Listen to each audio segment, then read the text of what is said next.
E hoje ouviremos mais uma vez a palavra edificante através do servo do Senhor, nosso amado pastor Gerson, que estudou, se preparou, está aqui para trazer uma palavra do céu para os nossos corações. Antes de orar pelo irmão, nós vamos ler uma palavra que está em João 8,36, que diz assim: se, pois, o Filho vos libertar, verdadeiramente sereis livres. Amém. Somos livres em Cristo. Eles podem nos prender, eles podem nos fazer qualquer coisa, mas o nosso coração está sempre livre. Amém. Para toda a eternidade. Vamos orar, estenda a sua mão.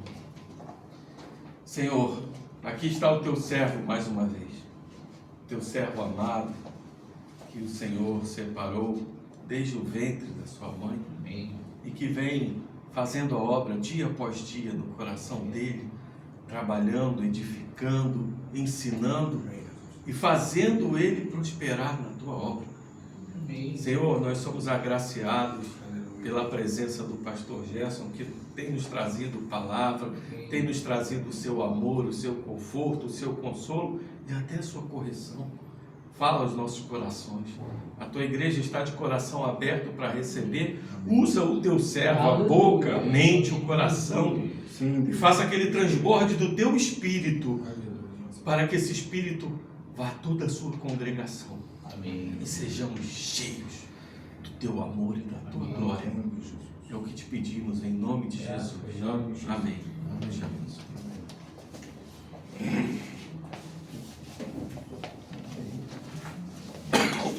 Deixa eu sentar.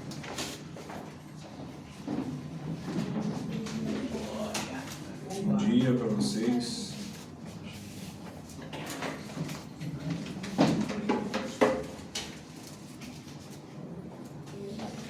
Vamos, neste instante, abrir a Bíblia.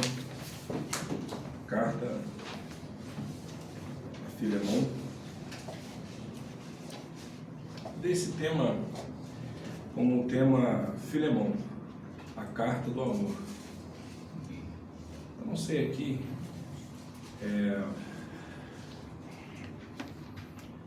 quem já passou por alguma questão com o Filemão, mas pensa você, alguém que está na tua casa, seja quem for, um amigo, filho, alguém que você deposita confiança. E se alguém quebra essa confiança, talvez houve alguma coisa sua e vai embora, mete o pé. Como que ficaria a sua mente para com uma pessoa dessa? Você que tem, querendo ou não, uma certa intimidade, mas ela quebra essa confiança, e ela mete o pé e você fica vendo a virgem. O que você faria? Como é que ficaria a tua mente, teu coração? Ainda mais no tempo que nós estamos vivendo hoje. Como é que você lidaria com isso? Vamos falar um pouco sobre isso aqui hoje. Então, o texto base aqui, em Filemão, capítulo 1, versículo 1 a 25, diz assim: Paulo, essa é a saudação, Paulo, prisioneiro de Cristo Jesus, irmão e o irmão Timóteo, o amado Filemão, também nosso colaborador, e a irmã Áfia e a Arquipo, nosso companheiro de lutas, e a igreja que está em tua casa. Graça e paz a vós outros, da parte de Deus, nosso Pai, do Senhor Jesus Cristo. E aqui vem a ação de graças de Paulo. É interessante, meus irmãos. Ele fala: dou graças ao meu Deus, lembrando-me sempre de ti nas minhas orações, estando ciente do teu amor e da fé que tens para com o Senhor Jesus, e todos os santos, para que a comunhão da tua fé se torne eficiente no pleno conhecimento de todo o bem que há em nós, para com Cristo. Pois, irmão, tive grande alegria e conforto no teu amor, porquanto o coração dos santos tem sido reanimado por teu intermédio. E agora Paulo começa a interceder por Onésimo. Pois bem, ainda que eu sinta plena liberdade em Cristo para te ordenar o que convém, prefiro, todavia, solicitar em nome do amor, sendo o que sou, Paulo, o velho, e agora até prisioneiro de Cristo Jesus. Sim, solicito-te em favor do meu filho Onésimo, que gerei entre algemas. Ele antes te foi inútil, atualmente, porém, é útil a ti e a mim. Eu te envio de volta em pessoa, quero dizer, o meu próprio coração. Eu quero conservá-lo comigo mesmo para, em teu lugar, me servir nas algemas que carrego por causa do Evangelho. Nada, porém, quis fazer sem o teu consentimento, para que a tua bondade não venha a ser como que por obrigação, mas de livre vontade. Pois acredito que ele veio a ser afastado de ti temporariamente, a fim de que o recebas para sempre. Não como escravo, antes, muito acima de escravo, como irmão caríssimo, especialmente de mim e com maior razão de ti, quer na carne, quer no Senhor. Se, portanto, me consideras companheiros, receba-o como se fosse a mim mesmo. E se algum dano te fez, ou se te deve alguma coisa, lança tudo em minha conta. Eu, Paulo, de próprio punho o escrevo. Eu pagarei, para não te alegar que também tu me deves até a ti mesmo. Sim, irmão, que eu receba de ti, no Senhor, este benefício. Reanima-me o coração em Cristo. E agora Paulo vem na saudação final e bênção. Certo como estou, da tua obediência eu te escrevo, sabendo que farás mais do que estou pedindo, aleluia. E ao mesmo tempo, prepara-me também pousada, pois espero que por vossas orações vos serei restituído. Saudam-te Epáfras, prisioneiro comigo em Cristo Jesus, Marcos, Aristarco, Demas e Lucas, meus cooperadores. A graça do Senhor Jesus Cristo seja com o vosso espírito. Amém. Amém. Está muito nítido aqui essa carta de Paulo a Filemão. Então você vê que quando Paulo está na prisão, lá em Roma, ele compartilhou o evangelho com um escravo, um fugitivo da casa de Filemão, chamado Onésimo. Algum tempo depois que Onésimo se tornou cristão e amigo, Paulo o enviou de volta ao seu mestre, ao seu senhor Filemão, pedindo que Filemão o recebesse de volta, não como escravo, mas como um irmão em Cristo Jesus. É interessante. Então, no Império Romano haviam muitos escravos. A história vai dizer que naquela época existem alguns estudos que chegariam a 60 milhões de escravos.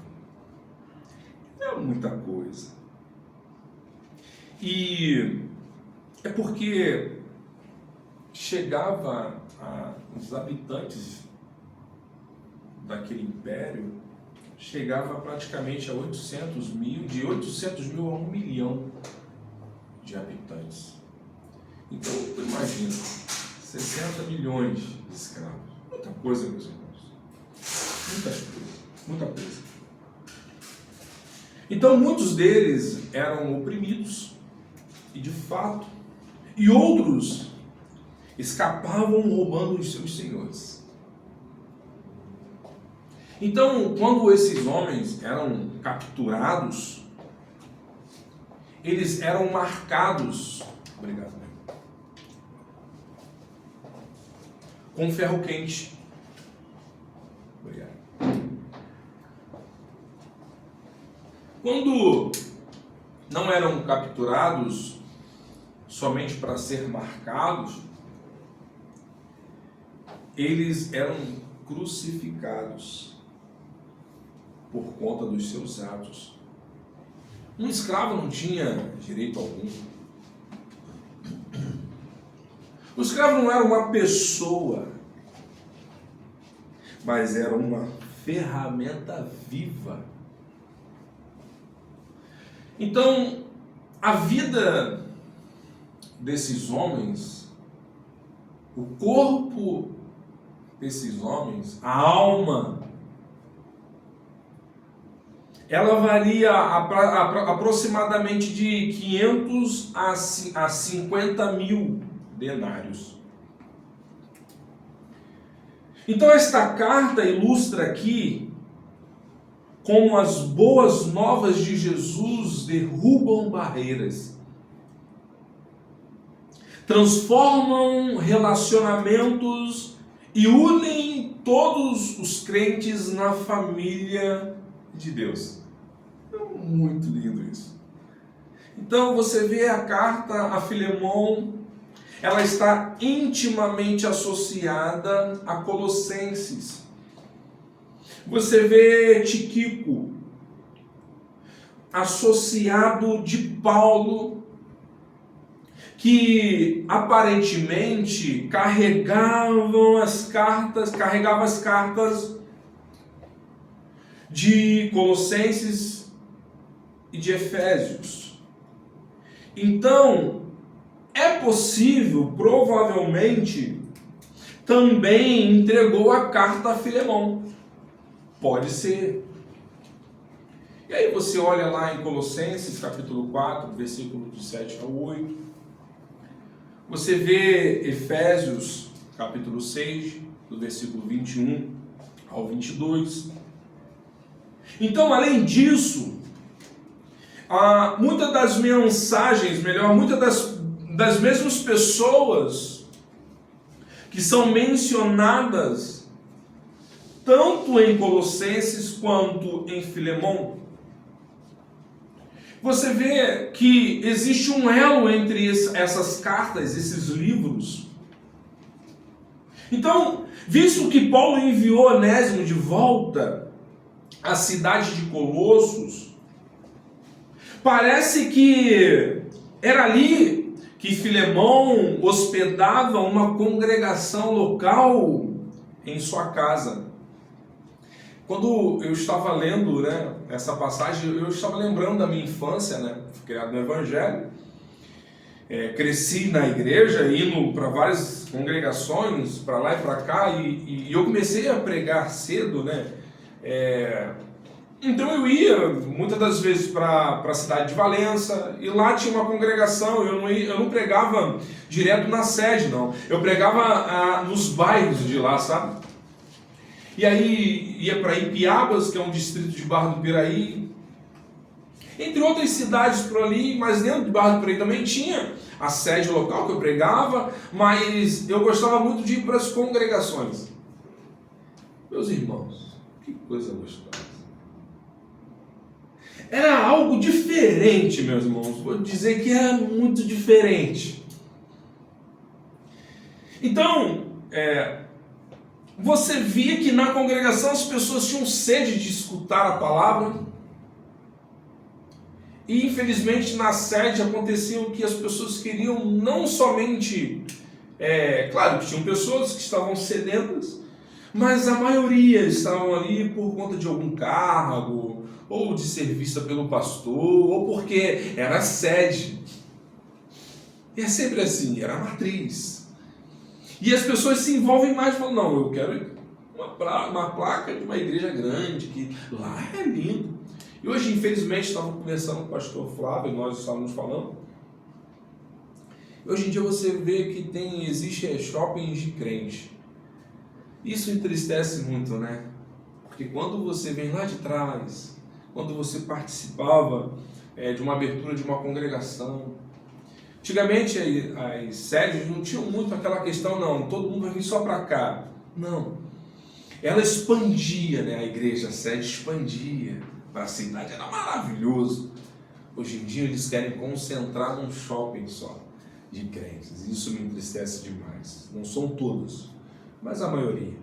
Bom, e aí quando eu estava lendo justamente essa passagem, e eu percebi o quanto Filemão era grato a Deus, o quanto esse homem era ousado, o quanto a família desse homem era ousada para abençoar almas. E é interessante que muitos consideram essa carta menos importante do Novo Testamento. Alguns chegam a questionar o motivo de por que esta carta tão pequena está presente no cânon, na Bíblia.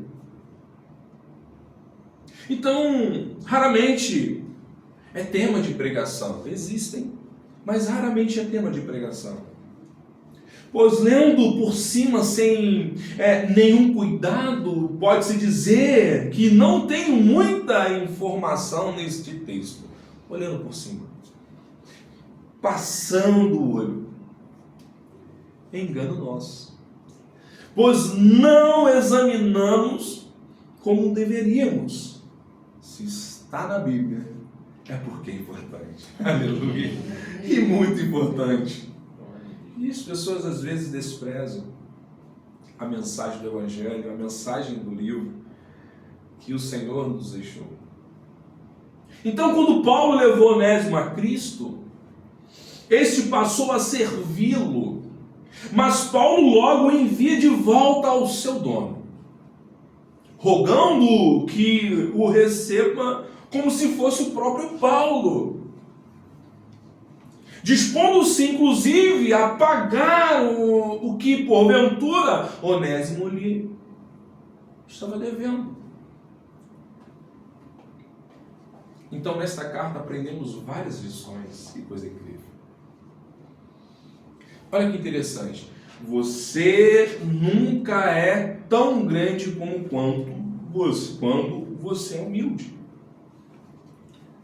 Paulo não se apresenta como apóstolo, olha que interessante, mas como prisioneiro de Cristo. Quando vai interceder por um escravo, coloca-se no nível dele em vez de usar a sua autoridade apostólica. Então Paulo apresenta-se como um prisioneiro de Cristo. E além, ele fala assim, e velho? Filemão, sou prisioneiro em Cristo, mas também sou velho. Que humildade, meus irmãos. Quando vai defender a causa de alguém que o mundo considerava apenas um objeto do seu dono, aí Paulo chamou de meu filho. Ai, meus irmãos, o meu próprio coração. Paulo compreende que as circunstâncias podem estar fora do nosso controle, mas não fora do controle das mãos do nosso Deus. E ele não se considera prisioneiro de Roma ou de César, olha que interessante, mas de Cristo. É Cristo quem está no controle da sua vida. Então, quando Paulo já começa a conversar na carta para Filemão, com Filemão, vamos colocar assim, Paulo está dizendo assim, cara, tem algum motivo para ele vir parar aqui, cara. Do mesmo motivo que eu estou preso. Mas entenda, parece que Paulo está falando assim, entenda uma coisa, meu amigo. Eu estou aqui, mas não prisioneiro de César de Roma. Estou aqui como prisioneiro de Cristo. E entenda uma coisa, existe alguma coisa, algum plano. Glória a Deus. Isso que aconteceu com Onésimo, ele veio parar logo aqui, poxa, na mesma prisão. É interessante pararmos para analisar o plano de Deus. A fuga de Onésimo estava fora do calendário de Filemão, mas estava dentro do controle, do plano perfeito de Deus. Então Paulo não usa a sua autoridade de apóstolo para impor sua vontade, olha que incrível, a Filemão. Não, mas solicita a Filemão com amor. Se Paulo não tivesse ganhado o coração de Filemão, Onésimo poderia ter tido talvez uma recepção fria. Paulo prefere apelar em nome do amor do que ordenar com sua autoridade. Então, muitas das vezes, nós fechamos portas ao invés de abri-las. E de fato acontece. Quando exercemos uma autoridade autoritária, em vez de uma postura humilde, em vez de o que a Bíblia diz sobre tato, nós utilizamos algo que nós não deveríamos utilizar. O que é tato? O que é o cristão a ter um tato? Tato é a habilidade de lidar com pessoas ou situações com delicadeza, sensibilidade e bom senso. Tato é uma virtude, apesar de sua existência não poder ser negada, com frequência em grau bastante elevado entre as pessoas do mundo, ainda assim, na sua forma mais nobre, constitui um produto da graça especial de Deus. Então nós precisamos ter tato. Então os pais do tato, vamos dizer assim, simplesmente é o amor e a sabedoria. É aquela habilidade que, sem qualquer sacrifício de honestidade ou dignidade, capacita uma pessoa a falar a palavra certa na hora certa, a agir de maneira correta em qualquer situação ou momento. É prudência prometida, premeditada, a percepção, a mãe da ingenuidade santa. A pessoa de tato não se furta ao seu dever, mesmo quando está convencida de que deve admoestar ou repreender qualquer um. Então a pessoa de tato aprendeu a arte de fazê-lo sem ser rude. É humilde. É paciente. A pessoa de tato é bondosa.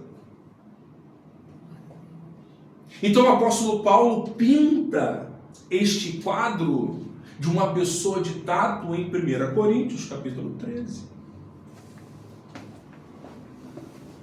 Então, nós nunca devemos ser, ou melhor, devemos perder uma oportunidade para elogiar sinceramente uma pessoa, para tratar sinceramente uma pessoa em amor. Precisamos ter bondade no nosso agir. E é por isso que o crente em Cristo, ele pensa muito antes de falar. Ele pensa muito antes de agir. Isso é interessante. Porque quando você é colocado na parede por alguém, você, antes de respondê-la, antes de agir, você precisa primeiro parar, respirar. Existe até não é ditado, mas algo que você tem que fazer, né? Contar até 10, é isso?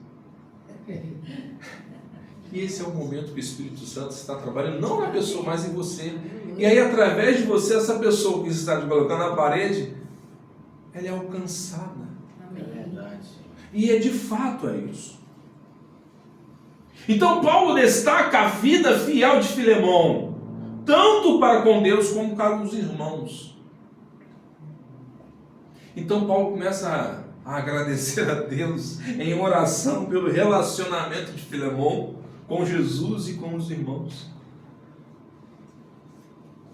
Então qual foi a última vez que nós agradecemos a Deus pela vida de uma pessoa?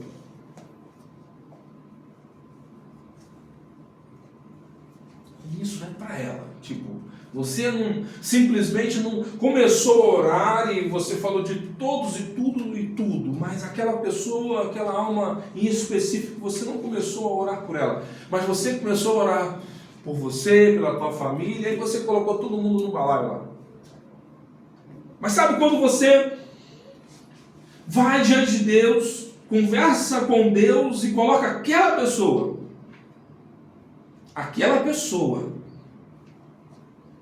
nas mãos de Deus, e você começa a orar especificamente por aquela pessoa? Qual foi a última vez que nós fizemos isso, hein? Às vezes nós só falamos para os nossos irmãos os pontos negativos, mas nós às vezes esquecemos de encorajá-los em Cristo, que é difícil, porque provavelmente vai passar na nossa mente alguém falando assim: então vai lá, fica no lugar de Filemão, é ele que passou, é muito fácil eu pregar isso aqui.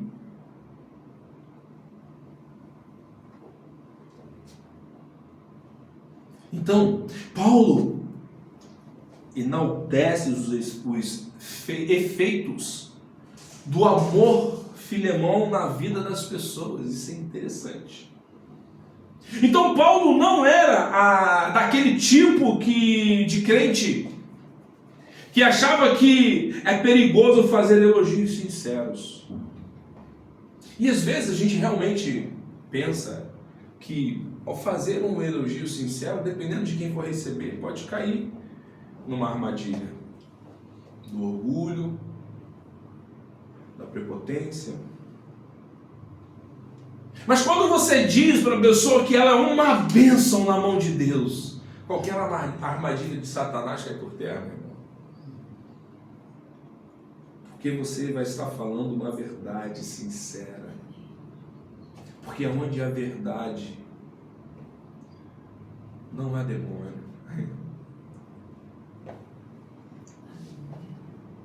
Então é importante dizer para essas pessoas que nós somos abençoados por elas, pelo intermédio da vida delas. E muitas das vezes nós somos consolados por intermédio da vida dessas pessoas. Meus irmãos, eu não tenho dúvida que a casa de Filemão era um oásis para essas pessoas, inclusive para ele. Filemão sozinho dentro dessa casa seria somente Filemão com sua família. Mas quando ele abre a porta, escancara a porta da sua casa para receber pecadores, pessoas problemáticas, pessoas que não andavam, pessoas que chegavam acamadas, pessoas caloteiras. E o que interessante, me chama a atenção aqui, é que às vezes nós colocamos algumas coisas assim na nossa vida, e às vezes a gente conversa com um irmão, com outro e tal, e aí alguns falam assim, olha, toma cuidado, porque colocar qualquer um dentro da sua casa, né? A gente não fala isso? A gente tem que tomar cuidado, não é qualquer um que tu leva para o teu quarto ali, para conhecer tua casa, que vai na tua cozinha, que abre ali a geladeira para pegar uma água. E de fato acontece no nosso tempo. Porque nós já temos na nossa mente que realmente o mundo já é maligno, né? Mas eu fico pensando nesse homem, Filemão. Ele abre a porta da sua casa e faz de lá uma congregação. Visionário.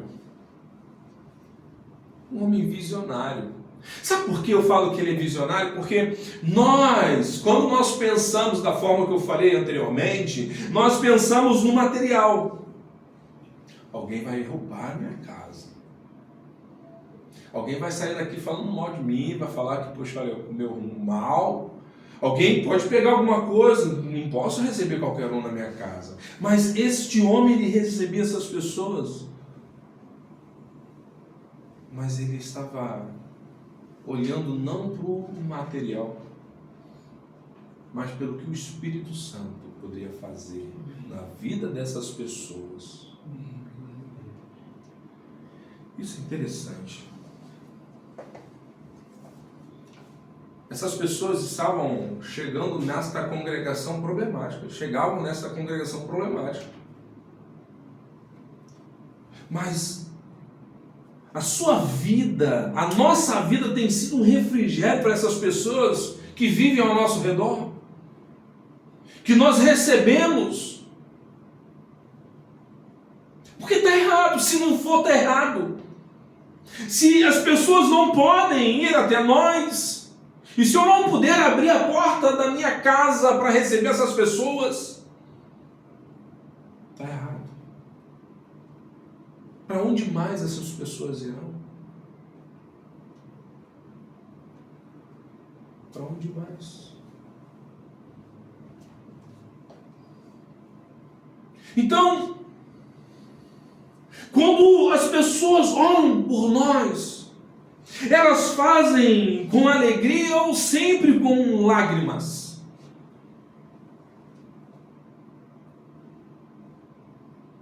Senhor, aquele homem, aquela mulher, levantada por ti. Que bênção, Senhor, faz com alegria. Ou, Senhor, pelo amor de Deus. Olha só, que pastor é esse? Que mulher de pastor é essa? Vai lá, Senhor. Às vezes usam até salmos precatórios contra esses homens. E aí? Como é que eles oram por nós? Então, o amor cristão sempre abençoa essas pessoas com gratidão pelo melhor dos outros, procura o bem dos outros. O amor do cristão é esse. O amor do cristão, ele lida com a honestidade para com os outros. Leva o fardo dos outros. Aí, pastor? E às vezes ninguém vê, né, pastor?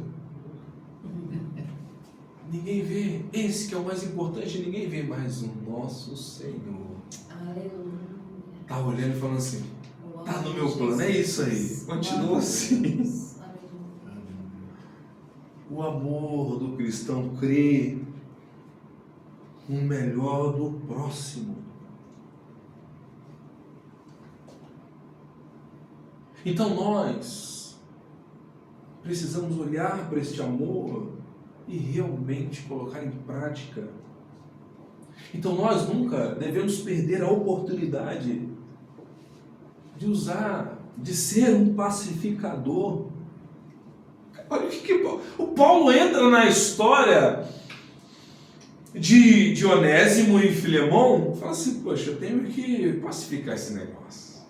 Olha o tipo de Cristo que a Bíblia, olha o que essa carta traz, Paulo como um tipo de Cristo. Porque se ele realmente teve um encontro com Cristo, ele é um cristão. Você e eu, nós somos cristãos. Amém. Somos um tipo de quê? Tipo de Cristo. Pequenos cristos. Então, meu irmão, Paulo usou 5 fortes argumentos para apelar a Filemão, a fim de que recebesse com um bom grado a Onésimo de volta. Então, Paulo foi intercessor de Onésimo aqui, um mediador, um pacificador. Aleluia. Temos nós construídos pontes ou cavado abismo entre as pessoas? E de fato a gente precisa analisar isso. E de fato precisamos enxergar se realmente nós estamos utilizando o evangelho correto ou o que eu quero utilizar. Paulo não sai em nenhum momento da mensagem, do plano salvífico aqui. E ele vai, olha que interessante, ele começa com a reputação de Filemão, como um homem que abençoava as pessoas.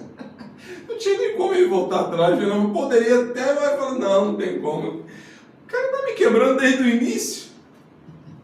Que amor é esse? E eu vou lhe dizer, meus irmãos, é capaz de Filemão ter recebido a Cristo novamente. Eu vou te dizer que coisa maravilhosa. A palavra pôs bem. Conectam-se com o fato de que Filemão era um homem que reanimava o coração dos santos, seus irmãos em Cristo. Agora Paulo está lhe dando a oportunidade de refrigerar o seu próprio coração. Filemão tinha sido uma bênção para muitos crentes, agora deveria ser também para um escravo fugitivo que havia se convertido. Então, ele usou a linguagem do amor ao invés da autoridade apostólica para sensibilizar o coração de Filemão. Paulo era apóstolo, era velho e ainda estava preso. Mais uma vez te ordeno, pede súplica. Mais uma vez, ele suplica. Há um ditado chinês que diz que pegamos mais moscas com uma gota de mel do que com um barril de fel. Ou seja, mel significa doçura, gentileza, atração, pois são mais eficazes para conquistar e persuadir. Já a amargura, a hostilidade ou a imposição é comparada com o fel. Então, você vê o terceiro apelo de Filemão foi a conversão de Onésimo. Onésimo era apenas um escravo ladrão e fugitivo, mas agora é filho na fé de Paulo e irmão na fé de Filemon. Em Cristo não há escravo nem livre, Gálatas 3:28. Isso não significa que quando uma pessoa é convertida, que sua condição social muda ou que suas dívidas não devem mais serem pagas. Mas significa que Onésimo agora tem uma nova posição diante de Deus, diante do povo de Deus, e agora Filemão tem que levar isso em consideração, não tem como fugir disso. A vida de Onésimo tem suas fases aqui. Na casa de Filemão, sua desonestidade. E agora em Roma, uma grande cidade de liberdades sem limites e muitas tentações. Olha as fases da vida desse homem. Mas depois ele tem uma outra fase, sob a influência da pregação de Paulo, um ouvinte e um convertido. E tem uma outra fase na prisão, como um ajudante de Paulo. Sua conversão se prova pelo fato de deixar as más companhias e servir a Paulo e estar pronto a voltar ao seu Senhor. Você voltaria? Na casa do seu Senhor novamente? Você voltaria? Retorno. Reconciliação, alegria, perdão.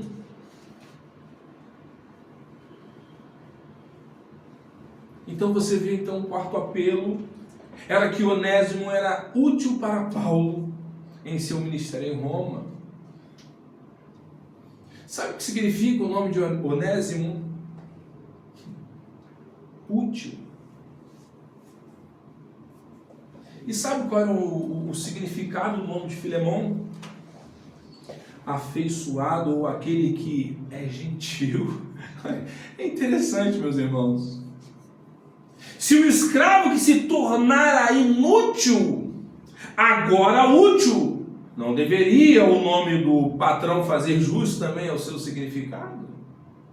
Pois bem, Paulo poderia ter mantido Onésimo consigo em Roma, mas resolveu devolvê-lo ao seu Senhor como alguém útil.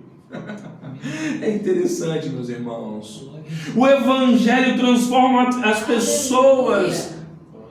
Então, um inútil, uma pessoa passa a ser útil na presença do Senhor. Como éramos antigamente. E hoje? Como estamos? Então o Evangelho transforma um escravo em irmão. Um ladrão é uma pessoa honesta. Um fugitivo em alguém que volta para pedir perdão, meus irmãos. É isso que acontece. Então o quinto apelo relata a providência divina diante da sociedade, diante do povo de Deus. Então, como crentes, devemos crer que Deus está no controle das situações e circunstâncias mais difíceis.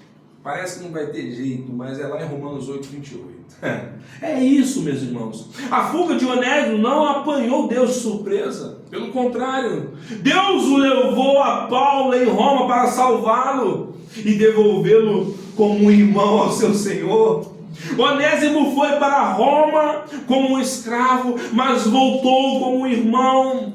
Paulo, com esses argumentos, encoraja Filemon a perdoar o seu escravo e recebê-lo como um irmão. É isso que o Evangelho faz, e de fato faz. Então nós nunca devemos desistir de ver o poder do Evangelho prevalecendo na vida das pessoas. Precisamos aprender que não existem pessoas mais importantes do que as outras. Paulo, o apóstolo de Cristo, roga a Filemão para receber o escravo convertido como se fosse ele mesmo. Ele não é melhor do que Onésimo. Receba de igual forma. Isso quer dizer que não existe uma pessoa mais importante do que a outra na igreja de Deus. Somos todos iguais, somos todos companheiros de jornada. Aqui na Igreja Fiel, pode vir pastores de fora pregar aqui. Eu não vou levar esse pastor de fora que for pregar aqui para comer afastado do arraial. Eu não vou levar ele para o Ganchinho e comprar pizza, ou então vários salgadinhos, ou então camarão VG, amém? Eu vou levar para o cantinho e falar, não, isso aqui é para você e o pessoal do arraial vai comer lá, vai ficar lá. Não, meus irmãos, todos somos iguais. Devemos comer numa mesa só. Aleluia, glória a Jesus. A nossa comunhão é essa. É o que nós vimos na Santa Ceia. Jesus sentou com todos. E todos comiam a mesma comida que Jesus. Não há diferença.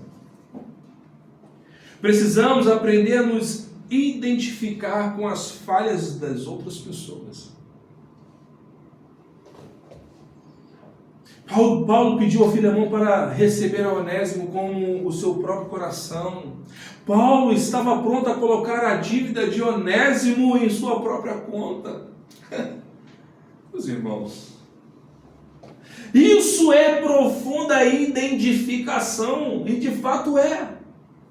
Temos que ter compaixão pelos que erram, e de fato temos. O cristianismo transforma o pior escravo no melhor dos homens livres. Então isso é uma ilustração do que Jesus fez por nós. Lutero disse que todos nós somos onésimos. O povo de Deus foi tão identificado com Jesus que o Pai nos recebe como ao seu próprio Filho. Nós somos aceitos e amados. Nós fomos vestidos em sua justiça. A palavra recebe-o, no verso 17, é receber dentro do círculo familiar. Você faz parte, pode abrir a geladeira. Então imagine um escravo entrando no círculo familiar do seu Senhor. Imagine um pecador entrando na família de Deus. Oh, meus irmãos. Então, porque o Evangelho deu certo. Mas Paulo não sugere que Filemão ignore os crimes de Onésimo. Em nenhum momento. Mas oferece-se para pagar sua dívida. Paulo, em nenhum momento, ele chegou e falou assim, cara, ele já aceitou? É que é assim que a gente fala, né? Ele já recebeu? Cara, acabou. Não precisa mais, a conta foi paga. Não, existe algo aqui. E Paulo deixa claro, coloca na minha conta, porque eu sei que ele não tem. E quantas das vezes Jesus faz isso comigo, com você e fez na cruz? É verdade. Glória a Deus. Está sobre mim. Faça, Senhor, ó Pai, a tua vontade, não a minha. Amém. Mas nós sabemos reconhecer que nós somos pecadores. E de fato, e quando nós olhamos para a cruz, olhamos e falamos, o Senhor não merecia isso. Era para o Gerson estar na cruz. Entende? Então, a linguagem do versículo 19 soa como uma nota provisória legal. Basta o amor de Deus para nos salvar. Ele salvou-nos por sua graça. Ele, Cristo, pagou a nossa dívida e de fato, isso é a doutrina da imputação.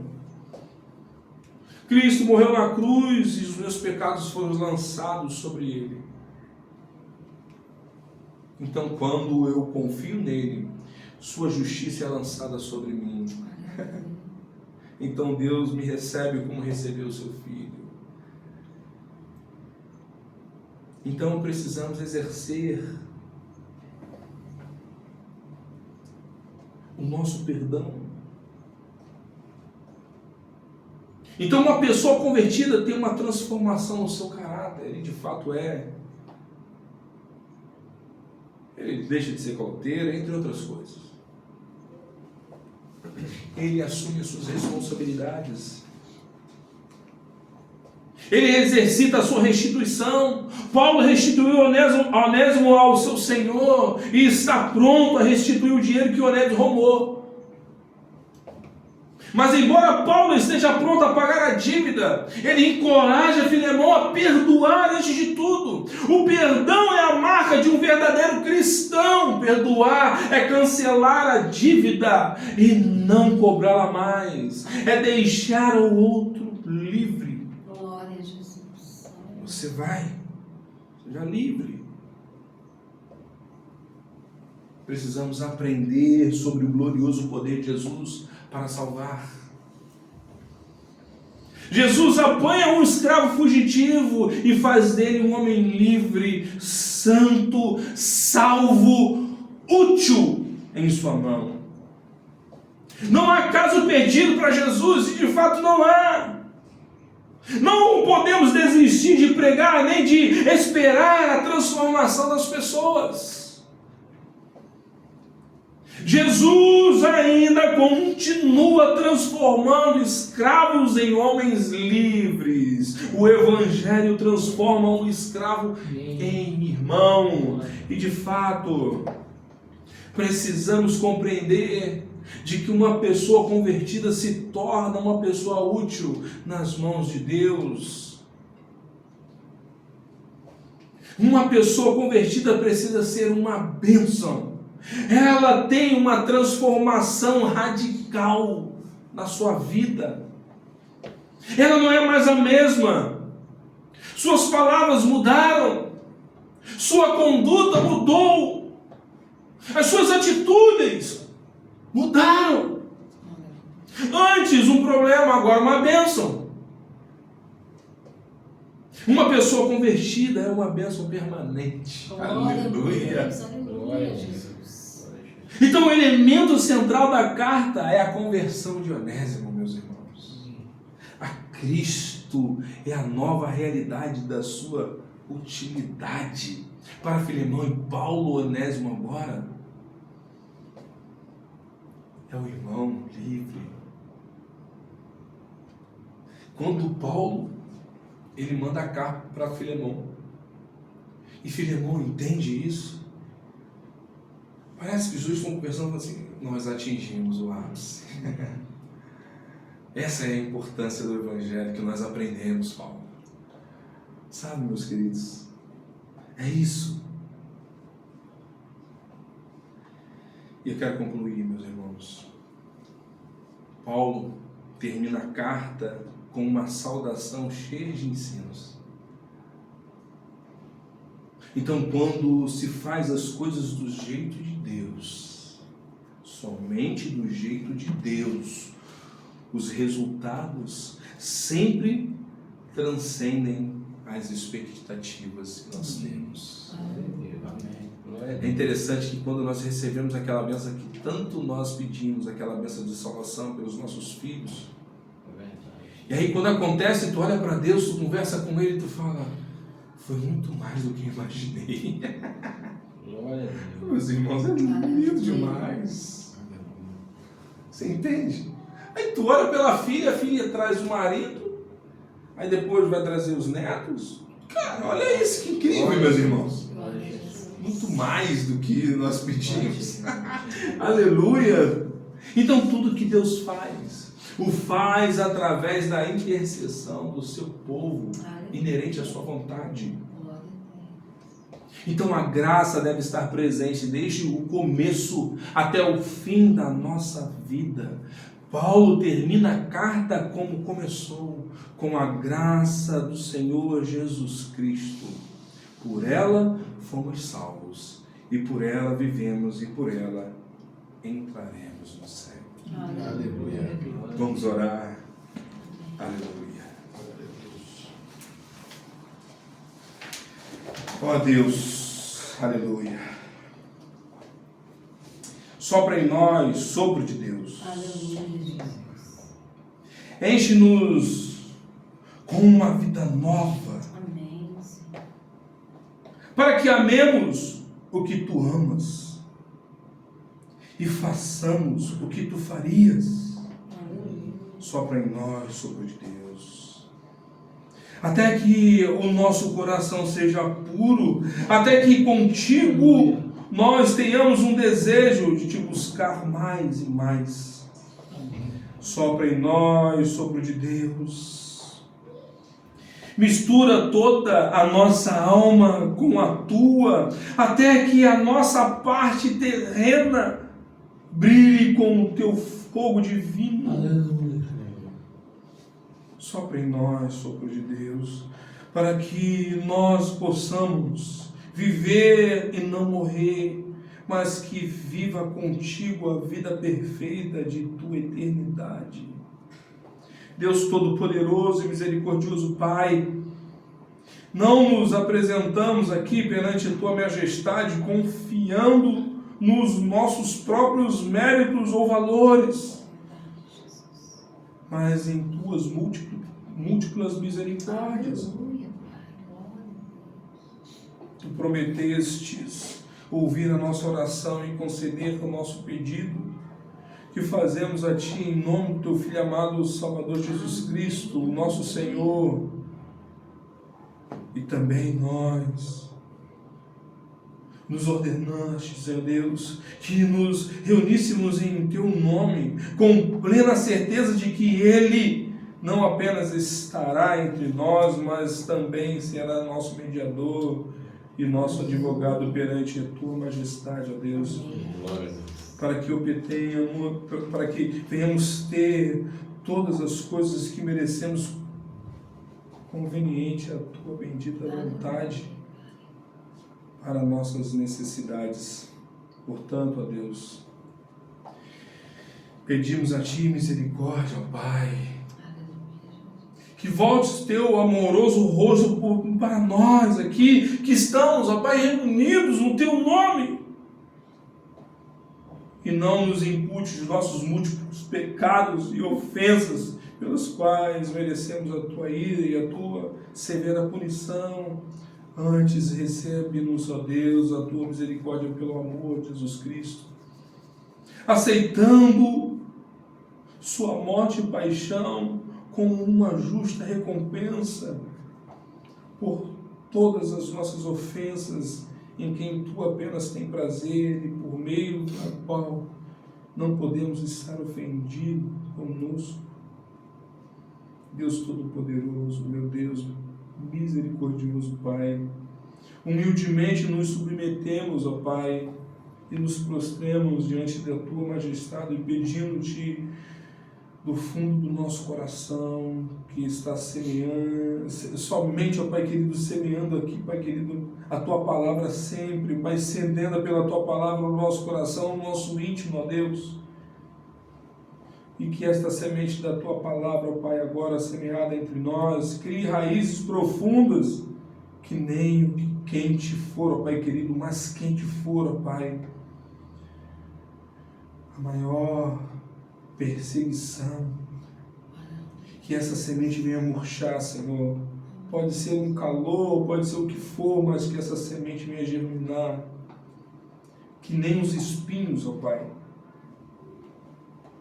venha sufocar, ó Pai, essa mensagem, mas para que, como semente lançada em boa terra, possa produzir, Senhor, 30, 60, 100 vezes mais, como determinou a Sua sabedoria celestial, ó Pai. Porque, ó Deus, Precisamos continuamente desejar, Pai, que muitas e muitas coisas em Tuas mãos, humildemente te pedimos, ó Pai Celestial, que nos conceda Teu Espírito Santo para dirigir nossas petições, para que procedamos de uma mente não fervorosa, que seja agradável à Tua mais bendita vontade, Pai. Que venha, Senhor querido, uma mente tão fervorosa que seja somente agradável a Ti, Senhor. Somente a Tua bendita vontade. E é por isso, Pai Celestial, pedimos que perdoes a nossa falta de entusiasmo. Oramos a Ti que nos perdoe também, ó Pai querido, por nossa frieza. Oramos a Ti que nos perdoe por amá-lo tão pouco e servi-lo tão mal. Ó Deus, ajude-nos a nos reconsagrar a Ti, Senhor Jesus Cristo, o Teu serviço somente a Ti, e que o Espírito que desceu sobre Gideão, sobre Josué e Elias, e que venha no dia de Pentecoste, venha sobre nós aqui nesta manhã, ó Espírito de Deus, do Deus vivo, desce sobre nós aqui, que o nosso coração esteja em chamas pelo Filho de Deus, e que estejamos dispostos a deixar de lado nossa dignidade e posição, para irmos até a vinha, trabalhar por Ti, somente por Ti. Ó Espírito de Deus, venha sobre nós e nos dê poder para trabalhar por Cristo, poder para pregar o Evangelho, poder para contar a história da cruz. Pedimos tudo em nome do Teu amado Filho Jesus. E é por isso que nesta manhã pedimos a Tua bênção sobre as nossas vidas. Em nome de Jesus. Amém. Fique de pé nesse instante. Glória a Deus. Louvado seja o nome do Senhor. Estenda as tuas mãos. Que a graça do nosso Senhor Jesus Cristo, o amor de Deus o Pai, a comunhão e consolação do Espírito Santo de Deus esteja com todos aqueles que aguardam a vinda do Mestre Jesus. Que o povo de Deus diga amém. Amém. Vão em paz, Deus nos abençoe grandemente. Amém.